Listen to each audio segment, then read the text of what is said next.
Halo Sobat YouTube, selamat datang di Kreator Channel. Oke sobat, sebelum kita lanjut, tolong tekan tombol like, subscribe, dan hidupkan loncengnya agar kalian tidak ketinggalan info menarik lainnya. Dan jangan lupa juga share kepada teman-teman kalian agar teman kalian tambah pinter juga. Ikan gabus atau yang dikenal dengan nama sneker. Ikan air tawar ini dapat tumbuh hingga mencapai panjang 1 meter. Ia memiliki kepala besar agak gepeng mirip kepala ular, sehingga dinamai sneker. Selain itu, ikan gabus juga memiliki banyak nama di negeri ini, tergantung tempat dan daerah masing-masing, di antaranya ikan haruan, kocolan, bago, bayong, ticingan, atau kutuk. Spesies ikan gabus ini berasal dari Cina, Rusia, dan semenanjung Korea. Ikan ini juga ditemukan di alam liar di beberapa negara bagian Florida, New York, Virginia, California, dan tentunya banyak ditemukan di negara Asia. Sebagaimana hewan lain, ikan gabus memiliki keunikan tersendiri. Berikut keunikannya. Ikan gabus dapat bertelur sebanyak 10.000 selama 1 tahun. Di alam liar, ikan gabus membuat sarang pemijahan di sekitar tumbuhan air atau di pinggir perairan dangkal berarus lemah. Tinggi perairan ini umumnya hanya 10-15 cm saja. Dalam satu musim, ikan gabus dapat bertelur selama 3 kali. Perilaku pemijahan ditandai dengan induk jantan yang bergerak mendekat dan mengelilingi induk betina. Saat hal tersebut terjadi, menjadi tanda terjadinya ovulasi. Saat pemijahan, induk jantan akan terlihat melengkungkan tubuh pada induk betina. Di saat itu juga, induk betina akan mengeluarkan telur. Hal itu akan diikuti oleh induk jantan yang mengeluarkan sperma untuk membuahi telur. Telur-telur yang mengandung lemak akan mengapung atau menempel pada eceng gondok atau permukaan air. Telur yang telah dibuahi akan berwarna bening, sementara telur yang tidak dibuahi akan terlihat berwarna putih. Meski demikian, ikan gabus tidak mengeluarkan seluruh telurnya, sehingga induk akan memijah sebanyak 2 hingga 3 kali dengan interval waktu yang tidak menentu. Setelah pemijahan selesai, kedua induk akan menjaga telur dengan cara bergerak berputar di bawah permukaan air. Maka sebab itu, ikan gabus dengan perkembangbiakan yang begitu besar, maka sulit sekali untuk punah dan mudah sekali untuk dibudidayakan. Mampu hidup di daratan. Salah satu keunikan ikan gabus, apabila air mengering, ikan ini akan berupaya pindah ke tempat lain. Bila terpaksa, dia akan mengumpul dirinya di dalam lumpur hingga tempat itu kembali berair.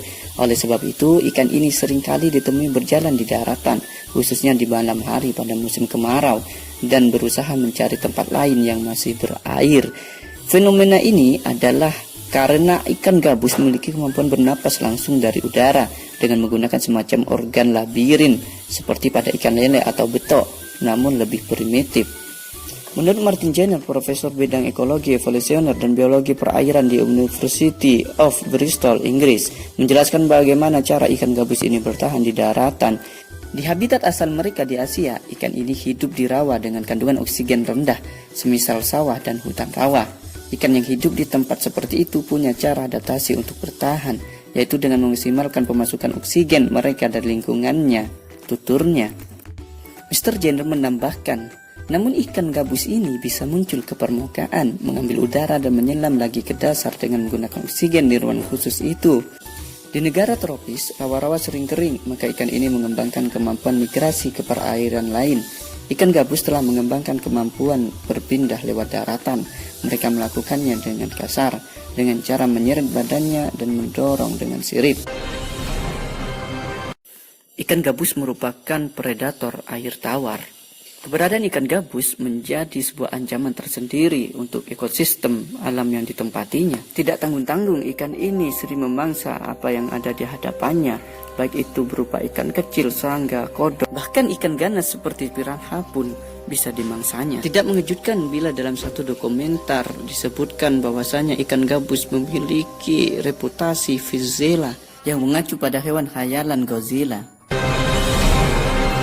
Ikan gabus memiliki zat albumin.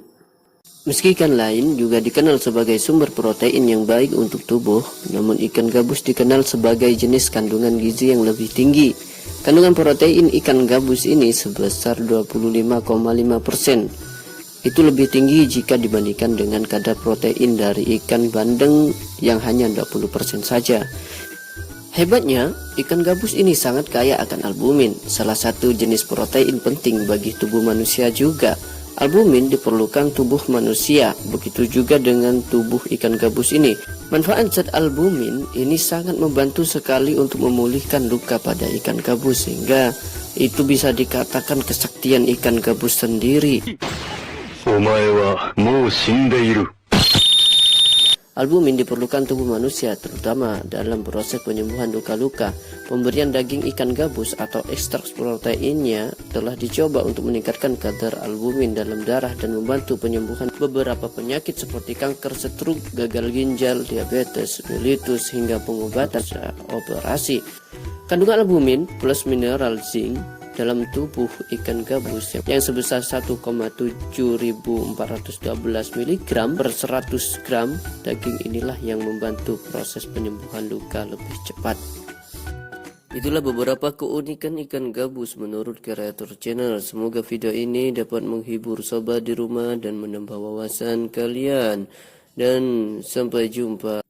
Jangan lupa subscribe ya.